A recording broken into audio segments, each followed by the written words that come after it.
Hello students, तो कैसे हैं आप लोग। आज आपके बीच फिर से 12th केमिस्ट्री में चैप्टर सॉल्यूशन से लेक्चर लेके आए हैं। आज का हमारा टॉपिक होने वाला है colligative property and elevation in boiling point. तो सबसे पहले हम कोलिगेटिव प्रॉपर्टी के बारे में पढ़ेंगे और जो एक कोलिगेटिव प्रॉपर्टी है खुद से ही एलिवेशन इन बॉइलिंग पॉइंट, उसके बाद हम उसको पढ़ने वाले हैं। तो सबसे इंपोर्टेंट टॉपिक है आपका चैप्टर सॉल्यूशन से ये कोलिगेटिव प्रॉपर्टीज। तो सबसे पहले हम जानेंगे कि what is the colligative properties.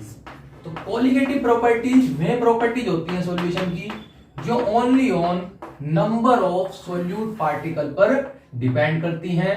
Solute के नेचर का कोलिगेटिव प्रॉपर्टी पर कोई इफेक्ट नहीं पड़ता। तो those properties of the solution which depends only the number of solute particle and not the nature of the solute, यानी कि जो केवल और केवल किस पे डिपेंड करती हो, नंबर ऑफ सोल्यूट पार्टिकल पे डिपेंड करती हो, वे उस सॉल्यूशन की क्या होती हैं, कोलिगेटिव प्रॉपर्टीज। तो कुछ कोलिगेटिव प्रॉपर्टीज हमारे पास हैं, जैसे नंबर एक है आपके हमारे पास elevation in boiling point, elevation in boiling point, ठीक है इसे। और फिर नंबर 2 आपका डिफ्यूजन इन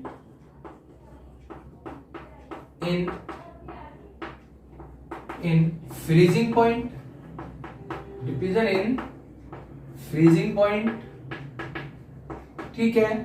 नंबर 3 आपका ऑस्मोटिक प्रेशर,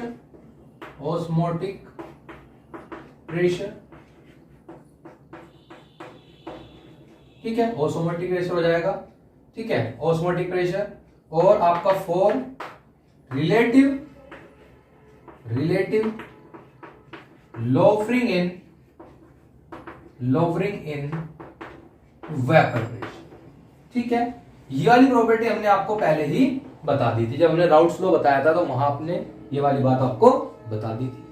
तो ये जो प्रॉपर्टी है ये कोलिगेटिव प्रॉपर्टी है, यानी कि ओनली ऑन किस पे डिपेंड करेंगी, नंबर ऑफ सोल्यूट पार्टिकल पर।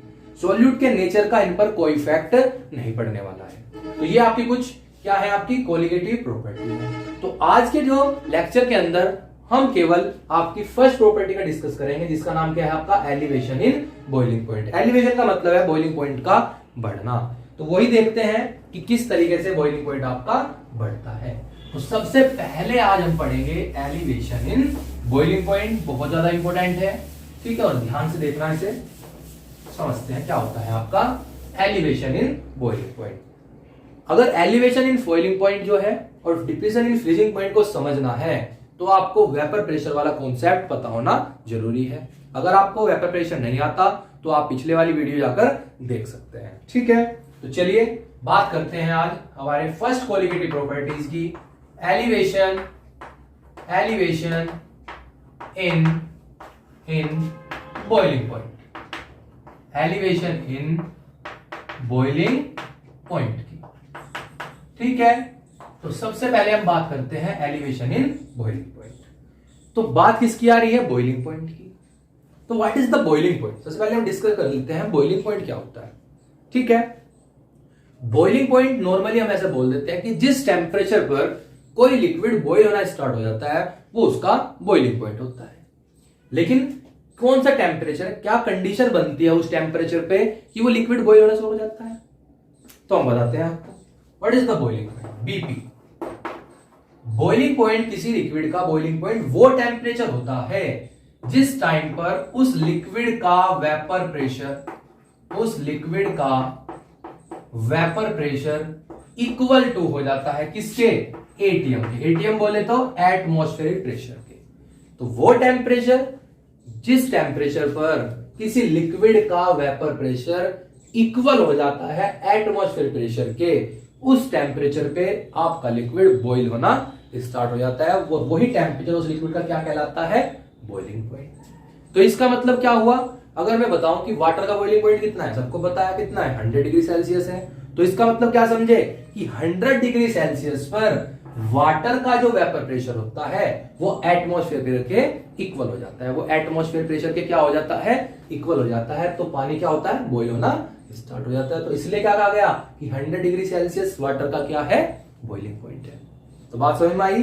तो जिस टेम्परेचर पर किसी लिक्विड, कोई भी लिक्विड हो, का वेपर प्रेशर इक्वल है एटीएम के यानी एटमॉस्फेयर प्रेशर के, उस टेम्परेचर पर ही वो लिक्विड क्या होगा, बॉईल होगा। यानी कि अगर आपको किसी लिक्विड को बॉईल करना है तो उसे तब तक वेपर प्रेशर को इंक्रीज करना पड़ेगा जब तक वो किसके इक्वल ना हो जाए, वहां के एटमॉस्फेयर प्रेशर के। समझ में आती है बात। तो ये बात थी किसकी, बॉइलिंग पॉइंट की। तो चलिए और देखते हैं आगे। अब लेकिन हमारे पास टर्म क्या है, हमारे पास टर्म है आपका एलिवेशन इन बॉइलिंग पॉइंट। तो एलिवेशन इन बॉइलिंग पॉइंट क्या है, इसकी डेफिनेशन ये है कि when a non volatile solute, when a non-volatile solute is added to the pure solvent, then the vapor pressure of the solution decreases and the boiling point of the solution increases. This phenomena is called elevation in boiling point. तो मतलब क्या बताया हमने कि मान लीजिए हमारे पास यहां पर कोई प्योर सोलवेंट था H2, ठीक है, मान लीजिए, ठीक है, A था, और ये कितने पे बॉइल था, 100 डिग्री सेल्सियस। कितने पे था, 100 डिग्री सेल्सियस पे, क्योंकि ये बिल्कुल क्या था, प्योर। लेकिन अब क्या किया हमने, यहां पे वाटर तो था ही हमारे पास, अब इसमें हमने कोई बी मिला दिया। एक बी क्या है यहां पर, non volatile solute, non volatile solute. अब नॉन वोलेटाइल सोल्यूट क्या होगा, सरफेस पर आकर बैठ जाएगा। लास्ट वीडियो हमने आपको बताया था कि नॉन वोलेटाइल सोल्यूट मिलाने पर जो आपका प्योर सोलवेंट होता है उसका वेपर प्रेशर पहले से क्या हो जाता है, डिक्रीज हो जाता है। क्योंकि नॉन वोलेटाइल सोल्यूट क्या काम करेगा, ये वाटर है इसकी सरफेस पर आकर बैरियर बना देगा, जिसकी वजह से वो वेपराइज होंगे, वाटर के मॉलिक्यूल वेपराइज नहीं हो पाएंगे। नॉन वोलेटाइल जो वेपराइज नहीं हो पाते मॉलिक्यूल, वे नॉन वोलेटाइल होते हैं, लाइक यूरिया हो गया आपका, ठीक है। तो उस कंडीशन में क्या होगा, अब यहां पर तो क्या था, वेपर जब गर्म कर रहे थे लिक्विड को, क्या कर रहे थे, गर्म कर रहे थे, तो वेपर ज्यादा बन रही थी। तो आसानी से क्या हो रहा था, मान लीजिए ये जो पॉइंट है ये क्या है, एटीएम का है। यहां पे हमने वाटर को बॉईल करना स्टार्ट किया था, ये वेपर प्रेशर बढ़ रहा है धीरे धीरे, और किसके इक्वल हो गया, एटमॉस्फेयर के। तो वाटर कितने को उगल गया, 100 डिग्री सेल्सियस उगल गया। लेकिन क्या हुआ, जब हमने इसके अंदर नॉन वोलेटाइल सोल्यूट मिला दिया तो वेपर प्रेशर क्या हो जाता है, घट जाता है। तो वेपर प्रेशर मान लीजिए घट गया। तो अब क्या होगा, इस टेम्परेचर यानी कि वेपर प्रेशर को एटमॉस्फेयर प्रेशर के इक्वल करने के लिए हमें हीट क्या करनी पड़ेगी, और ज्यादा हीट देनी पड़ेगी। अब तो कितने पे बॉईल हो रहा था आपका वो जो वाटर था, कितने पर, 100 डिग्री सेल्सियस पर। अब कितने पे होगा, अब थोड़ा ज्यादा होगा, 101 हो जाए, 102 हो जाए, इतना डिग्री सेल्सियस पे होगा। क्यों, क्योंकि नॉन वोलेटाइल सोल्यूट मिलाने पर वेपर प्रेशर क्या हो चुका था, घट चुका था। तो वेपर प्रेशर को दोबारा एटमॉस्फेयर प्रेशर के इक्वल करने के लिए आपने क्या करना पड़ेगा, आपको टेम्परेचर पहले से यानी हीट पहले से क्या करनी पड़ेगी, ज्यादा देनी पड़ेगी। अब जब हीट ज्यादा दोगे तो पहले 100 को बॉईल हो रहा था वाटर, अब थोड़ा सा ज्यादा होगा। समझ में आई बात। तो ये बात थी किसकी, एलिवेशन इन बॉइलिंग पॉइंट की। जब किसी सॉल्वेंट के अंदर कोई नॉन वोलेटाइल सोल्यूट मिलाते हैं तो जो सॉल्यूशन बनता है उसका बॉइलिंग पॉइंट पहले से ज्यादा होता है। क्यों होता है, क्योंकि नॉन वोलेटाइल सॉल्यूट मिलाने पर वेपर प्रेशर घट जाता है। तो वेपर प्रेशर को दोबारा एटमॉस्फेयर प्रेशर के इक्वल करने के लिए आपको दोबारा से हीट क्या करनी पड़ेगी, बढ़ानी पड़ेगी, जिससे टेम्परेचर भी पहले के मुकाबले ज्यादा आएगा। लिक्विड पहले के मुकाबले ज्यादा टेम्परेचर पर क्या होगा, बॉईल होगा। ठीक है, बात समझ में आती है। तो थोड़ा समझ लेते हैं। हम मान लेते हैं कि लेट द boiling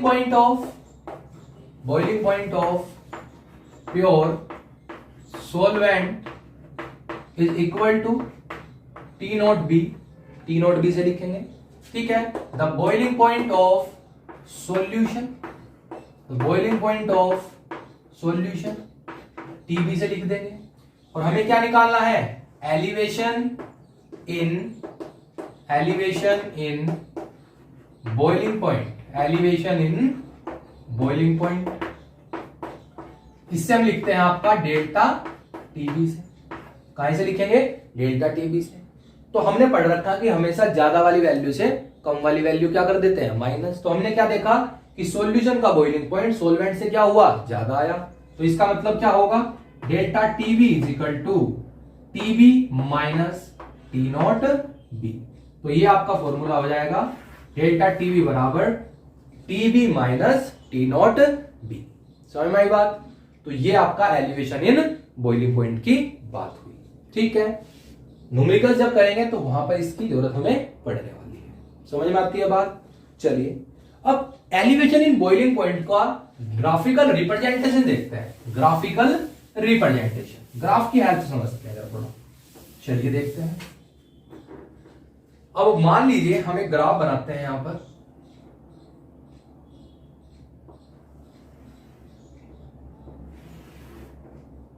ठीक है, इस साइड तो मान लीजिए हम टेम्परेचर को रेज कर रहे हैं, इस साइड मान लीजिए हम टेम्परेचर को रेज कर रहे हैं, और इस साइड आपका हम वेपर प्रेशर बढ़ा रहे हैं। इस साइड मान लीजिए हम क्या बात कर रहे हैं? Vapour pressure. तो नॉर्मल सी बात है, एक कॉमन सेंस वाली बात है कि अगर आप टेम्परेचर बढ़ाते हो किसी लिक्विड का तो वहां पर वेपर प्रेशर क्या होगा? ज्यादा होगा। बिल्कुल सारी सी बात है। मान लीजिए पानी है, आप जितना ज्यादा गर्म करोगे उतनी ज्यादा वेपर बनेगी, वेपर ज्यादा बनेगी तो वेपर प्रेशर भी ज्यादा होगा। ठीक है, तो मान लीजिए इस पॉइंट पे वेपर प्रेशर मान लिया, तो हम क्या देखेंगे? जैसे जैसे टेम्परेचर बढ़ाएंगे वैसे वैसे वेपर प्रेशर भी क्या होगा? इक्वल बढ़ता चला जाएगा। और हमें क्या बात करनी है? हमें बात करनी है किसकी? बॉइलिंग पॉइंट की। और बॉइलिंग पॉइंट क्या होता है? जिस टाइम पे वेपर प्रेशर किसके इक्वल हो जाए? एटमॉस्फेयर प्रेशर के। तो यही ग्राफ पर कहीं पर एटीएम की एक लाइन खींच लेते हैं, एक लाइन ड्रॉ कर देते हैं यहां पे। ये किसकी लाइन है आपकी? मान लीजिए एटीएम। किसकी लाइन है? एटीएम की। तो जो प्योर सोलवेंट था, जो हमने प्योर सोलवेंट वाटर मान लीजिए को हीट किया, तो जैसे जैसे टेम्परेचर बढ़ाया वैसे वैसे वेपर प्रेशर भी क्या हुआ? बढ़ता चला गया, बढ़ता चला गया, बढ़ता चला गया, और इस पॉइंट पे आके क्या होगा? एटीएम के बराबर हो गया, तो वो बॉइल होना शुरू हो गया। तो ये किसके लिए था आपका? प्योर सोलवेंट के लिए। प्योर, और जिस टेम्परेचर पे बॉइल हुआ, ठीक है, ये टेम्परेचर क्या हो गया? मान लीजिए टीबी है। क्या चीज है? TB, T naught B, sorry, क्योंकि प्योर सोलवेंट का हमने क्या माना था अभी? T naught B. ये हो गया। लेकिन जब उसके अंदर हमने प्योर सोलवेंट के अंदर क्या मिला दिया? आपका एक नॉन वोलेटाइल सोल्यूट मिला दिया, तो आप क्या देखोगे? जाहिर सी बात है वेपर प्रेशर पहले के मुकाबले क्या होगा? कम होगा। तो मैंने मान लिया कि वेपर प्रेशर पहले के मुकाबले घट गया, इतना हो गया। तो अब जब आप टेम्परेचर बढ़ाओगे तो वेपर प्रेशर यहां भी क्या होगा? बढ़ेगा, बढ़ेगा, बढ़ेगा, बढ़ेगा, और धीरे धीरे क्या होगा? इस पॉइंट तक मिल जाएगा। किस पर? एटीएम पर। जिस पॉइंट पे वो क्या हो जाएगा? बॉइल हो जाएगा। जिस पॉइंट पे वो क्या हो जाएगा? बॉइल हो जाएगा। तो देखिए जरा, अब टेम्परेचर जो होगा किसका मिला? किसका भैया? ये कौन सा है? ये है आपका सॉल्यूशन का। किसका है? सॉल्यूशन का। कौन से सॉल्यूशन का? जिस सॉल्यूशन के अंदर हमने क्या मिला रखा है आपका? Non volatile solute. यानी इस सॉल्वेंट के अंदर हमने क्या मिला रखा है? Non volatile solute. तो इसे क्या मानते हैं हम? T B. तो आपने क्या देखा कि सॉल्यूशन को बॉईल करने के लिए टेम्परेचर ज्यादा देना पड़ रहा है। ग्राफ से देखो, ये वाला टेम्परेचर टी नोट बी वाला और टी बी वाला ज्यादा है, और टी नोट बी वाला क्या है? कम। देखो इधर को टेम्परेचर क्या हो रहा है? बढ़ रहा है। तो टी बी ज्यादा है और टी नोट बी क्या है? कम है। और इन दोनों के डिफरेंस को ही हम क्या बोलते हैं? Delta TB. Delta TB. तो ये आपका कौन सा रिप्रेजेंटेशन हुआ? ग्राफ का। दोबारा देख लो, प्योर सॉल्वेंट था, यहां पर हमने टेम्परेचर नोट कर लिया टी नोट बी। तो सॉल्यूशन कौन सा बना? जिसके अंदर हमने नॉन वोलेटाइल सॉल्यूट मिला रखा था, तो उसका जो वेपर प्रेशर होगा वो क्या होगा? थोड़ा पहले से कम होगा। तो यहां से मान लिया पॉइंट नीचे कर लिया इससे, तो ऊपर से खींचा तो एटमॉस्फेयर के बराबर हुआ, तो उसका बॉइलिंग पॉइंट हो गया। तो ये सॉल्वेंट का बॉइलिंग पॉइंट हुआ टी नोट बी, और आपका टीबी हो गया आपका सॉल्यूशन का बॉइलिंग पॉइंट। तो सॉल्यूशन का बॉइलिंग पॉइंट ग्राफ में भी देखें तो ज्यादा आ रहा है कंपेयर टू सॉल्वेंट के, और इन दोनों का जो डिफरेंस है वो क्या है? Delta TB. तो यही आपका क्या होता है? एलिवेशन इन बॉइलिंग पॉइंट के लिए ग्राफ मेथड होता है। समझ में बात? तो यही बात थी कि जब भी कभी आप जितना ज्यादा नॉन वोलेटाइल सॉल्यूट मिलाते चले जाओगे किसी सॉल्वेंट के अंदर, आपका बॉइलिंग पॉइंट उतना ज्यादा क्या होना शुरू हो जाएगा, बढ़ना शुरू हो जाएगा। और यही प्रोसेस आपका क्या होता है, एलिवेशन इन बॉइलिंग पॉइंट। ठीक है, बात समझ में आती है। चलिए इसके बाद कुछ चीजें और एक्सपेरिमेंटली देखी गई है। क्या क्या देखी गई है? Relation between elevation in boiling point and molality. Relation between delta TB, relation between delta TB and molality. तो ये भी आपको देखा गया है कि डेल्टा टीबी एंड मोलैलिटी में रिलेशन। तो एक्सपेरिमेंटली क्या देखा गया है कि जो delta TB elevation in boiling point is directly proportional to the molality of the solution. Molality of the solution. तो यहां पे जब प्रोपोर्शनल का साइन हटता है तो एक कांस्टेंट आता है KVM। KV is equal to molal elevation constant